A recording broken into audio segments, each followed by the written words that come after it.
Hey friends, welcome and welcome back to my channel Sahab की साहिवा। कैसे हैं आप सब लोग? आई होप आप लोग बहुत ही बढ़िया होंगे और बढ़िया तरीके से अपनी लाइफ एंजॉय कर रहे होंगे। आज मैं आपको पजनो पुनो व्रत कथा के बारे में बताने वाली हूँ। इसकी महत्व, पूजा विधि और कहानी सब कुछ इसमें बताने वाली हूँ, जो कि पूर्णिमा के दिन किया जाता है। इसे पूर्णिमा व्रत कथा भी कहते हैं और पजनो पुनो कथा भी कहते हैं, क्योंकि इसमें पजन कुमार की कहानी रहती है, तो उन्हीं के नाम पर ये पजनो पुनो के नाम से बनाया गया है। और इस कहानी में सबसे पहले ये गोल चौक पूर्ण लेते हैं। जो चौक पूरा जाता है वो ऐसे राउंड शेप में पूरा जाता है, क्योंकि इसमें चंद्रमा की पूजा की जाती है। तो इस तरीके का राउंड शेप में चौक बना लिया जाता है। उसके बाद एक तांबे की प्लेट में चंद्रमा बनाया जाता है, क्योंकि इसमें चंद्रमा की ही मेन पूजा की जाती है। और शाम के टाइम चंद्रमा को अर्घ्य भी दिया जाता है, जो दूध से दिया जाता है। जब चंद्रमा निकल आता है पूर्णिमा के दिन, तो उस दिन शाम को अर्घ्य भी दिया जाता है। तो सबसे पहले प्लेट में यहाँ पर चंद्रमा बना लेते हैं और फिर इन्हीं की पूजा की जाती है। तो जैसे कि वीडियो में सारी कुछ चीज़ें दिखाई गई हैं, तो आप बढ़िया तरीके से वीडियो देखिए और एंजॉय करिए। और जो भी इस व्रत को करना चाहें वो कर सकते हैं। इसमें पुत्र की प्राप्ति के लिए ये व्रत रखा जाता है और धन्य धान मनोकामना पूर्ण के लिए यह व्रत रखा जाता है। सभी की मनोकामनाएँ पूर्ण होती हैं और जिसको पुत्र ना हो उसको पुत्र भी हो जाता है और पुत्र के बिछड़ने से वो मिल भी जाते हैं। इसकी कहानी से ही ये सब पता लगता है। तो ये सारी चीज़ें आपको इसमें समझ में आ जाएंगी। इसकी कहानी और अर्घ्य दिया जाता है, जो अर्घ्य में क्या बोलते हैं वो सब चीज़ें इसमें बताई गई हैं। तो आपको सारी चीज़ें इसमें समझ में आ जाएंगी और कहानी पूरी तरीके से आपको सुनना है अच्छे से, तो सारी चीज़ें आपको पहले से ही समझ में आ जाएंगी। कुछ बताने की ज़रूरत नहीं पड़ेगी। इस तरीके से चंद्रमा की पूजा की जा रही है।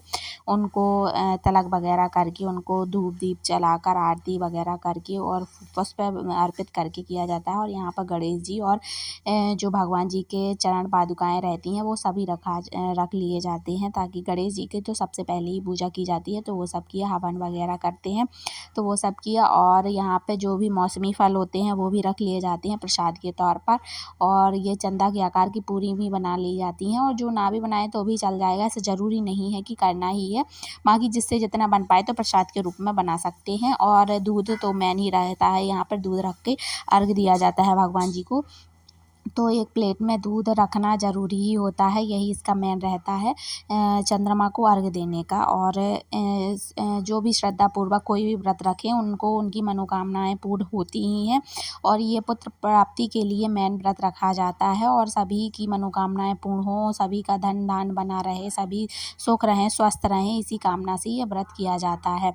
तो यहाँ पर हवन वगैरह होने के बाद फिर कहानी स्टार्ट करते हैं। तो आप कहानी को प्रॉपर सुनिए और देखिए कि किस तरीके की इसकी कहानी है, क्यों ये व्रत रखा जाता है और किसके कहने पर यह व्रत रखा जाता है, और इसका नाम पजनो पुनो क्यों पड़ा है। पजन कुमार के नाम पर ही इसकी यह कहानी है, तो इसीलिए पजन कुमार के नाम से ही इस व्रत कहानी का नाम पजनो पुनो पड़ा है।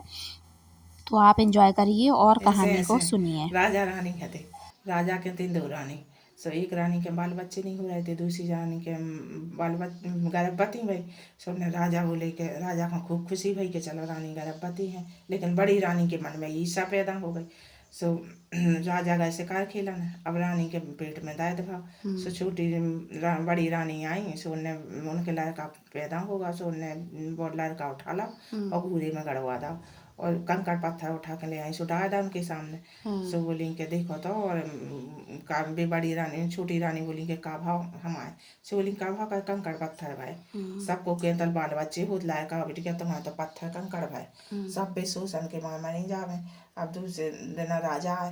राजा आए, सो बड़ी रानी से झूठे पाखंड वगैरह कराने लगी। बोली के देखो तो हमें तो बहुत दुख है, आदमी सुने तो काके हैं और कंकड़ पत्थर पैदा है रानी के। सो राजा उनसे वो करने लगी नफरत। अब राजा उन्हें दुख देने लगी। अब जैसे ने जो घूरे में गाड़ दाओ, तो वही दिन राजा के तक आवाला उसको कुमार गए घूरे पैसा कूड़ा कचड़ा उठावे के लाने। सो उठाओ ने सो बोला लड़का ने करे ने करे आओ सो कुमार ले गए अपने घरे। सो उनने पालो पूछो बड़े सियाने भाई सो ने मिट्टी का घोड़ा बनाओ और सुबह खेलने लगे वही घोड़ा से। सब घोड़ा से खेल रहे थे सो नदी पे लगा गए पानी पीवे वो घोड़ा को। सो उधर जौन रानी ईर्षा कर रही थी बड़ी रानी से वे रानी उधर नहा रही थी। सो जी का मिट्टी का घोड़ा काट के लगाम पी पी रे घोड़ा देवे ना। सो रानी देखा तो रही सो बोली के देखो तो कैसा है जो कुमार को लड़का और मिट्टी के घोड़ा कहीं पानी पी गया। सो ये बोली के राजा की रानी कैसी है और कहूँ रानी कंकड़ पत्थर पैदा करती उनके तो लड़का ही बच्चा पैदा होता कंकड़ पत्थर नहीं होते। उन्हें गुस्सा आ गई।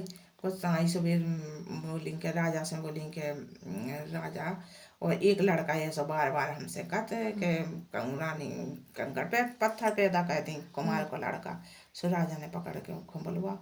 सो वे बोले कि उनको वो लड़का को कुमार ने नाम रख दो तो भजन कुमार कैसे कोई वो पुणे के दिन मिलो तो उनको और सो ने भजन कुमार नाम रखो तो सो भी बोले कि चलो भजन कुमार तुम्हें राजा ने बुलाओ।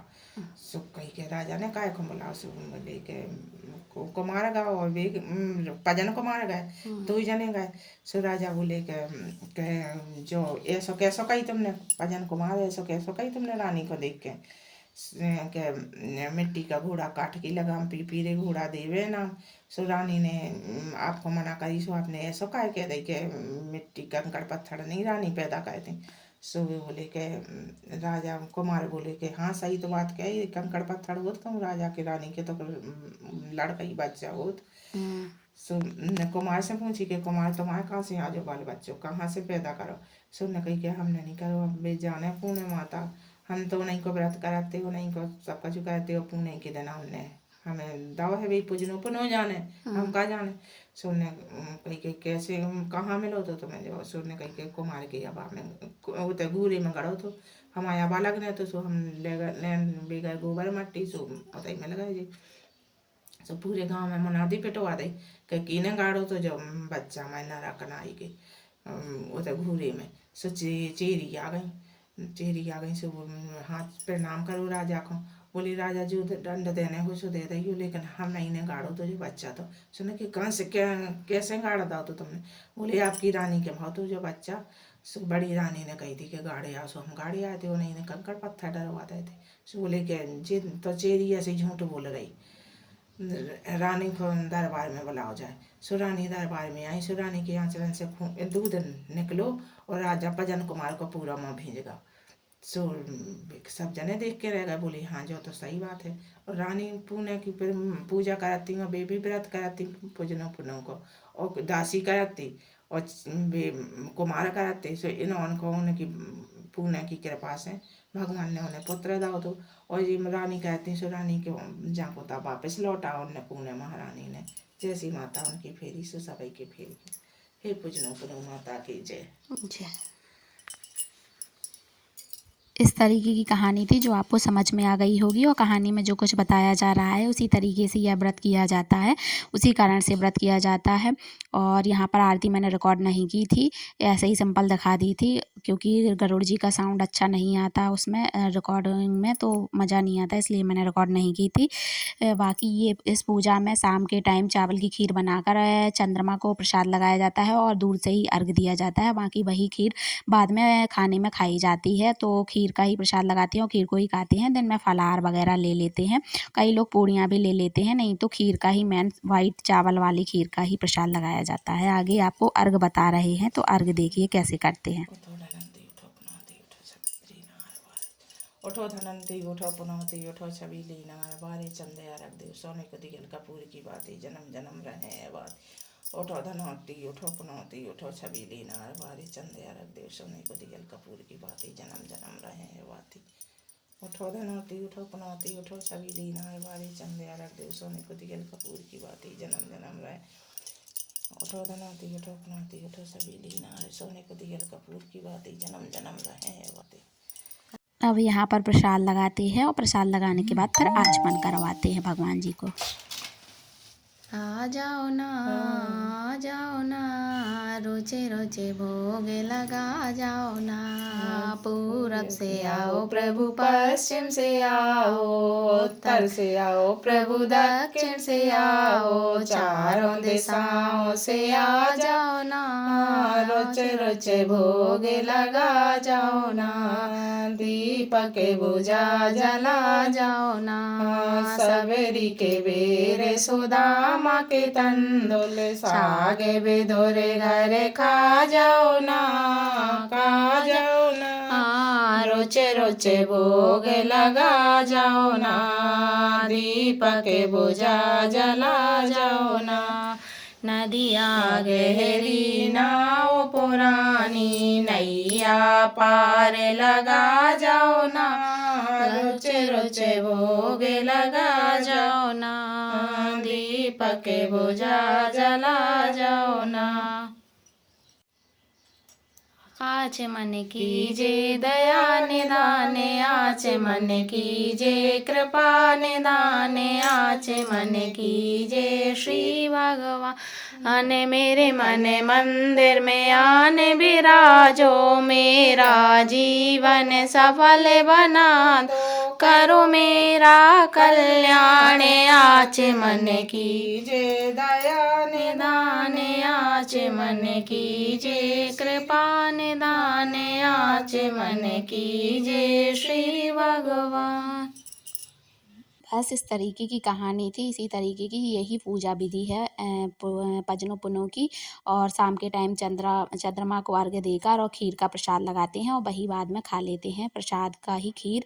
और कई लोग पूरियाँ भी खा लेते हैं और दिन में फलाहार लेते हैं। इसी तरीके का इतना ही सिंपल व्रत है और सभी को इस व्रत करने से पुत्र प्राप्ति होती है, सभी को सुख समृद्धि प्राप्ति होती है, धन धान्य की प्राप्ति होती है और सभी खुश रहते हैं, स्वस्थ रहते हैं। इसी कामना से ये व्रत किया जाता है। आई होप आपको बहुत अच्छे तरीके से व्रत समझ में आ गया होगा। वीडियो अगर आपको अच्छा लगा है तो वीडियो को लाइक ज़रूर करना, चैनल पर नए हैं तो चैनल को सब्सक्राइब कर लेना और बेल आइकन ज़रूर प्रेस कर लेना। अपने फ्रेंड्स एंड फैमिली के साथ शेयर करना ताकि उनको भी इस तरीके की जो भी इम्पोर्टेंट पूजाएँ और उनकी पूजा विधि चाहिए होगी वो सभी आपको प्राप्त हो जाएंगी यहाँ पर। तो बने रहिए मेरे चैनल साहब की साहिवा पर। अगर आपको वीडियो अच्छा लगा है तो वीडियो को लाइक ज़रूर करना, इससे मोटिवेशन मिलेगा और नए वीडियो और नई अपडेट आपके साथ लेकर आते रहेंगे। तो कैसा लगा आपको वीडियो ज़रूर बताइएगा और वीडियो देखने के लिए थैंक यू।